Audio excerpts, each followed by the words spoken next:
Everyone, कैसे हो आप सभी। स्वागत है आपका अपने चैनल टीचिंग विद वाणी में। आई होप आप सभी अच्छे होंगे और अपनी तैयारी को बेहतर कर रहे होंगे। दोस्तों, आज की जो हमारी क्लास है वो आधुनिक काल में छायावाद युग से है। तो चलिए आज की वीडियो को स्टार्ट करते हैं। उससे पहले अगर आप चैनल पर पहली बार आए हो तो चैनल को सब्सक्राइब और वीडियो को लाइक जरूर करना। आज का हमारा पहला क्वेश्चन है, जयशंकर प्रसाद रचित कामायनी में सर्गों की संख्या है 15, 21, 13, 24। बताइए इसका राइट आंसर क्या होगा। हाँ जी दोस्तों, जयशंकर प्रसाद द्वारा रचित कामायनी में सर्गों की संख्या कितनी है, तो आपको याद रखना 15। अब बात करी जाए ये 15 सर्ग हैं कौन कौन से, तो आपको याद रखना चिंता, आशा, श्रद्धा, काम, वासना, लज्जा, कर्म, ईर्षा, ईड़ा, स्वप्न, संघर्ष, निर्वेद, दर्शन, रहस्य और आनंद। हाँ जी, ये 15 सर्ग हमारे कामायनी में है, जो किसके द्वारा रचित है, जयशंकर प्रसाद के द्वारा। मैंने आपको क्या बताया, जयशंकर प्रसाद द्वारा रचित कामायनी में सर्गों की संख्या 15 है। हमारा नेक्स्ट क्वेश्चन है, रश्मि लोक के रचयिता है माखनलाल चतुर्वेदी, रामधारी सिंह दिनकर, नागार्जुन, हरिवंश राय बच्चन। बताइए इसका राइट आंसर क्या होगा। हाँ जी दोस्तों, रश्मि लोक के रचयिता कौन है, तो आपको याद रखना रश्मि लोक के रचयिता रामधारी सिंह दिनकर है। तो इसका राइट आंसर क्या होगा, ऑप्शन बी। अब बात करें रश्मि लोक रचना कब आई थी, तो आपको याद रखना 1974 में। मैंने आपको क्या बताया, रश्मि लोक 1974 में अनुदित के रचयिता रामधारी सिंह दिनकर हैं। हमारा नेक्स्ट क्वेश्चन है, दिनकर की किस कृति का कथानक कर्ण है, कुरुक्षेत्र, लक्ष्मी रति, परशुराम की प्रतीक्षा, उर्वशी। बताइए इसका राइट आंसर क्या होगा। हाँ जी दोस्तों, दिनकर की किस कृति का कथानक कर्ण है, तो आपको याद रखना रश्मि रथी का। इसका राइट आंसर क्या होगा, ऑप्शन बी। अब बात करें रश्मि रति की सन क्या है, तो आपको याद रखना 1952। मैंने आपको क्या बताया, रश्मि रति रामधारी सिंह दिनकर का एक खंड काव्य है जिसका कथानक कर्ण है। हमारा नेक्स्ट क्वेश्चन है, कौन सी रचना रामधारी सिंह दिनकर की नहीं है, आध्यात्म चिंतन, दिल्ली, रेणुका, नीम के पत्ते। बताइए इसका राइट आंसर क्या होगा। हाँ जी दोस्तों, क्या होगा इसका राइट आंसर, कौन सी रचना रामधारी सिंह दिनकर की नहीं है। तो दोस्तों आपको याद रखना जो आध्यात्म चिंतन रचना है ये रामधारी सिंह दिनकर की रचना नहीं है। तो इसका राइट आंसर क्या होगा, ऑप्शन ए। हमारा नेक्स्ट क्वेश्चन है, रामधारी सिंह दिनकर की किस कृति को आधुनिक युग की गीता कहा गया, रेणुका, कुरुक्षेत्र, हुंकार या उर्वशी। बताइए इसका राइट आंसर क्या होगा। हाँ जी दोस्तों, रामधारी सिंह दिनकर की किस कृति को आधुनिक युग की गीता कहा गया, तो किसको कहा गया, कुरुक्षेत्र को। इसका राइट आंसर क्या होगा, ऑप्शन बी। मैंने आपको क्या बताया, रामधारी सिंह दिनकर की कृति कुरुक्षेत्र को आधुनिक युग की गीता कहा गया। हमारा नेक्स्ट क्वेश्चन है, निम्नलिखित में से दिनकर की काव्य रचना नहीं है, हुंकार, उर्वशी, कुरुक्षेत्र, त्रिधारा। बताइए क्या होगा इसका राइट आंसर।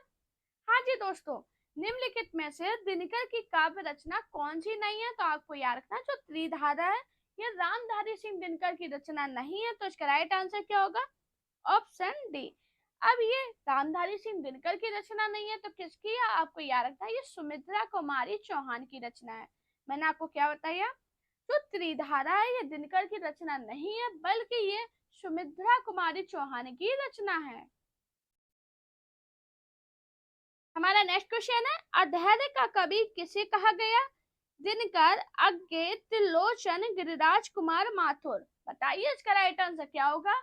हाँ जी दोस्तों, अधैर्य का कवि कहा गया, किसे कहा गया, तो आपको याद रखना दिनकर को। इसका राइट आंसर क्या होगा, ऑप्शन ए।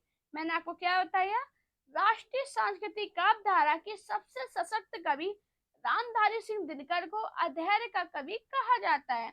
अब बात करें दिनकर जी का जन्म कब हुआ था, तो आपको याद रखना दिनकर जी का जन्म 1908 में हुआ था। और कहाँ पे हुआ था, तो सिमरिया जिले मुंगेर बिहार में हुआ था। मैंने आपको क्या बताया, रामधारी सिंह दिनकर का जन्म 1908 में बिहार में हुआ था। बिहार में कहाँ पे? सिमरिया जिले, मुंगेर में। क्वेश्चन क्या था? अधर का कवि किसे कहा जाता है? तो रामधारी सिंह दिनकर को। हमारा नेक्स्ट क्वेश्चन है, रामधारी सिंह दिनकर की काव्य कृति कौन सी है? लोकायतन, आर्यवर्त, कुरुक्षेत्र, उन्मुक्त। बताइए इसका राइट आंसर क्या होगा?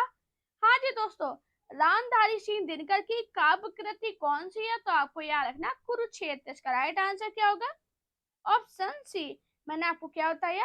रामधारी सिंह दिनकर की कुरुक्षेत्र काव्य कृति है। हमारा नेक्स्ट क्वेश्चन है, दिनकर का काव्य नहीं है उर्वशी, हुंकार, जैत रथ बध, रेणुका। बताइए इसका राइट आंसर क्या होगा? हाँ जी दोस्तों, दिनकर का काव्य नहीं है, तो आपको याद रखना जो जैत रथ बध है ये दिनकर का काव्य नहीं है, तो इसका राइट आंसर क्या होगा? Option C. अब ये किसका काव्य है? तो आपको याद रखना ये मैथिली शरद गुप्त द्वारा रचित एक खंड काव्य है। किसके द्वारा रचित है? मैथिली शरद गुप्त द्वारा। हमारा क्वेश्चन क्या था? दिनकर का काव्य कौन सा नहीं है? तो जैत रथ वध। हमारा नेक्स्ट क्वेश्चन है, नवीन किस कवि का उपनाम है? बालकृष्ण शर्मा, राम नरेश त्रिपाठी, माखनलाल चतुर्वेदी, श्री नारायण चतुर्वेदी। बताइए इसका राइट आंसर क्या होगा?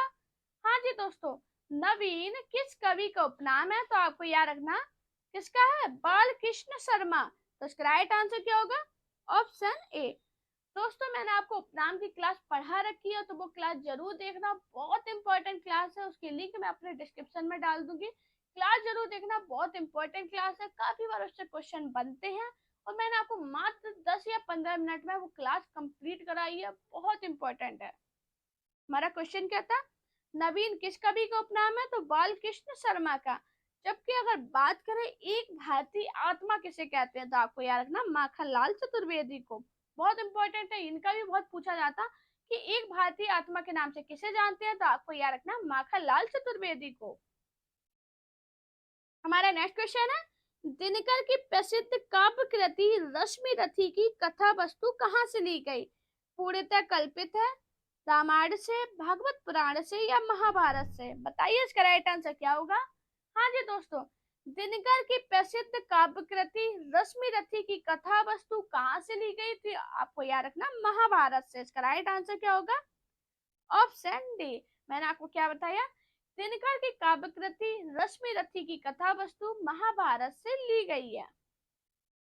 हमारा नेक्स्ट क्वेश्चन है, कभी कुछ ऐसी तान सुनाओ जिससे उथल पुथल मच जाए। यह पंक्ति किस कवि की है? महादेवी वर्मा, हरिवंश राय बच्चन, जयशंकर प्रसाद निराला, बालकृष्ण शर्मा, नवीन। बताइए इसका राइट आंसर क्या होगा?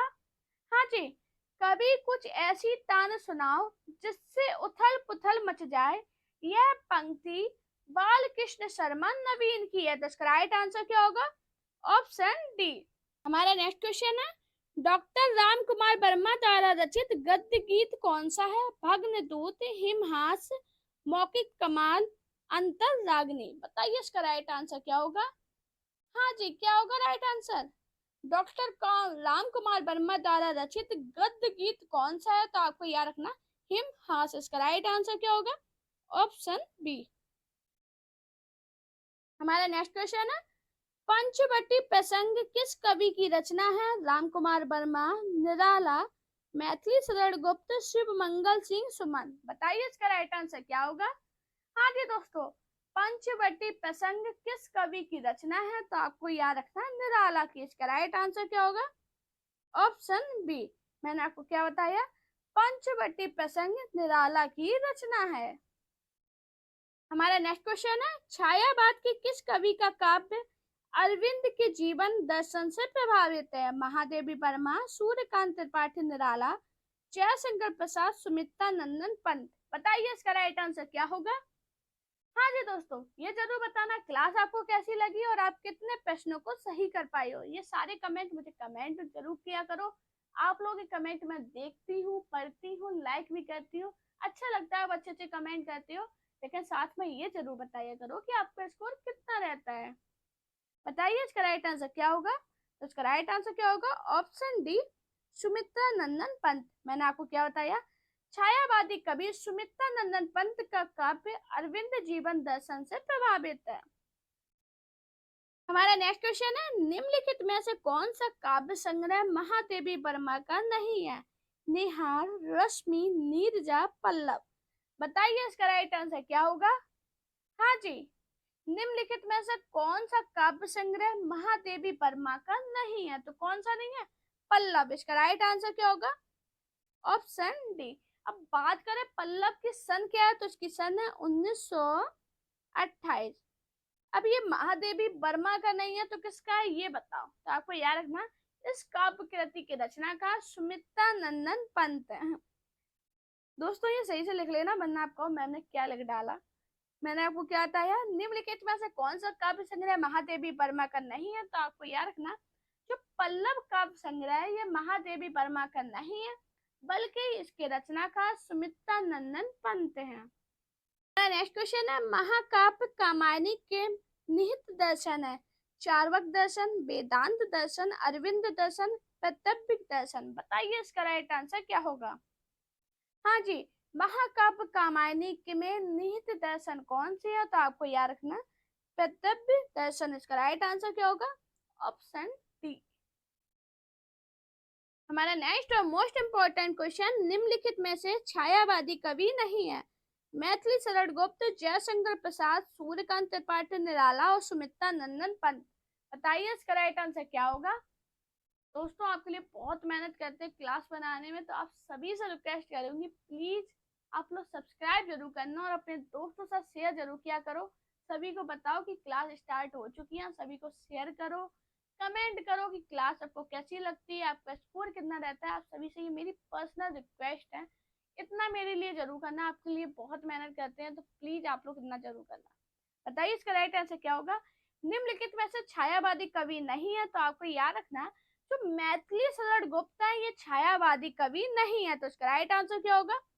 Option A. अब ये छायावादी कवि नहीं है तो कौन है? आपको याद रखना, ये द्विवेदी युग के कवि हैं। मैथिली शरण गुप्त को आधुनिक युग का तुलसी स्वीकार किया जाता है। मैंने आपको क्या बताया, मैथिली शरण गुप्त छायावादी कवि नहीं है, बल्कि ये द्विवेदी युग के कवि हैं। मैथिली शरण गुप्त को आधुनिक युग का तुलसी स्वीकार किया जाता है। हमारा नेक्स्ट क्वेश्चन है, राम की शक्ति पूजा का प्रकाशन वर्ष है? 1930, 1938, 1936, 1940। बताइए इसका राइट आंसर क्या होगा? हाँ जी, राम की शक्ति पूजा का प्रकाशन वर्ष कितना है? तो आपको याद रखना, जो राम की शक्ति पूजा है इसका प्रकाशन वर्ष 1936 है। इसका राइट आंसर क्या होगा? Option C. हमारा नेक्स्ट क्वेश्चन है, लोकायतन किस विधा की कृति है? खंड काव्य, मुक्तक काव्य, प्रबंध काव्य या नीति काव्य। बताइए इसका राइट आंसर क्या होगा? हाँ जी दोस्तों, लोकायतन किस विधा की कृति है? तो आपको याद रखना, जो लोकायतन है यह प्रबंध काव्य है। तो इसका राइट आंसर क्या होगा? Option C. मैंने आपको क्या बताया, लोकायतन प्रबंध काव्य है। और दोस्तों आपको याद रखना, जो लोकायतन है ये छायावादी कवि सुमित्रा नंदन पंत की कृति है। हमारा नेक्स्ट और मोस्ट इंपोर्टेंट क्वेश्चन, तुलसीदास के रचनाकार हैं? सूर्यकांत त्रिपाठी निराला, सुमित्रा नंदन पंत, महादेवी वर्मा, जयशंकर प्रसाद। बताइए इसका राइट आंसर क्या होगा? हाँ जी, तुलसीदास के रचनाकार कौन है? तो आपको याद रखना, तुलसीदास के रचनाकार सूर्यकांत त्रिपाठी निराला है। इसका राइट आंसर क्या होगा? Option A. अब बात करें इसकी रचना कब हुई थी, तो आपको याद रखना 1938 में। मैंने आपको क्या बताया, तुलसीदास की रचना का सूर्यकांत त्रिपाठी निराला है। यह उनकी 1938 में रचित काव्य कृति है। हमारा नेक्स्ट क्वेश्चन है, महादेवी वर्मा की यामा में कौन सी रचना संकलित नहीं है? निहार, दीप शिखा, रश्मि, सांदगीत। बताइए इसका राइट आंसर क्या होगा? हाँ जी, महादेवी वर्मा की यामा में कौन सी रचना संकलित नहीं है? तो आपको याद रखना, कौन सी नहीं है? दीप शिखा। इसका राइट आंसर क्या होगा? Option B. हमारा नेक्स्ट क्वेश्चन है, महाराणा का महत्व किसकी रचना है? जयशंकर प्रसाद, केदारनाथ मिश्र, नवीन जी, माखनलाल चतुर्वेदी। बताइए इसका राइट आंसर क्या होगा? हाँ जी दोस्तों, महाराणा का महत्व किसकी रचना है? तो आपको याद रखना जो महाराणा का महत्व है ये जयशंकर प्रसाद की कृति है। तो इसका राइट आंसर क्या होगा? Option A. बात करें इसकी सन क्या है तो आपको याद रखना 1914। मैंने आपको क्या बताया? महाराणा का महत्व 1914 ईस्वी में रचित जयशंकर प्रसाद की काव्य कृति है। हमारा नेक्स्ट क्वेश्चन है, निम्न में से जयशंकर प्रसाद जी का कौन सा काव्य स्मृति काव्य श्रेणी में आता है? चित्राधार, प्रेम पथिक, कानन कुसुम, आंसू। बताइए इसका राइट आंसर क्या होगा? दोस्तों इसका आंसर मुझे सभी लोग कमेंट में करना है, क्योंकि ये क्वेश्चन मैंने जब डीप ट्रिपल एसपी वाली आपकी तैयारी कराई थी उसमें ये क्वेश्चन कराया है, इम्पोर्टेंट है, ये काफी एग्जाम में पूछा गया। तो सभी लोग इसका राइट आंसर मुझे कमेंट में बताना। हमारा नेक्स्ट क्वेश्चन है, चित्राधार किस कवि की ब्रज भाषा की प्रथम कृति है? सिया राम शरण गुप्त, अयोध्या सिंह उपाध्याय हरिओत, मलिक मोहम्मद जायसी या जयशंकर प्रसाद। बताइए इसका राइट आंसर क्या होगा?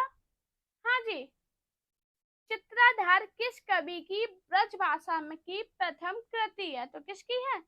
जयशंकर प्रसाद की। इसका राइट आंसर क्या होगा? Option D. मैंने आपको क्या बताया? चित्राधार जयशंकर प्रसाद की ब्रज भाषा में रचित प्रथम कृति है। दोस्तों अगर आपको मेरी वीडियो पसंद आए तो वीडियो को लाइक कीजिए, चैनल को सब्सक्राइब कीजिए, अपने दोस्तों के साथ वीडियो को शेयर जरूर करना। साथ में मेरा Telegram account, Insta account, Facebook page पे मुझे फॉलो कीजिए। अपना प्यार और सपोर्ट चैनल पे इसी प्रकार बनाए रखिए। Thank you guys for watching this video.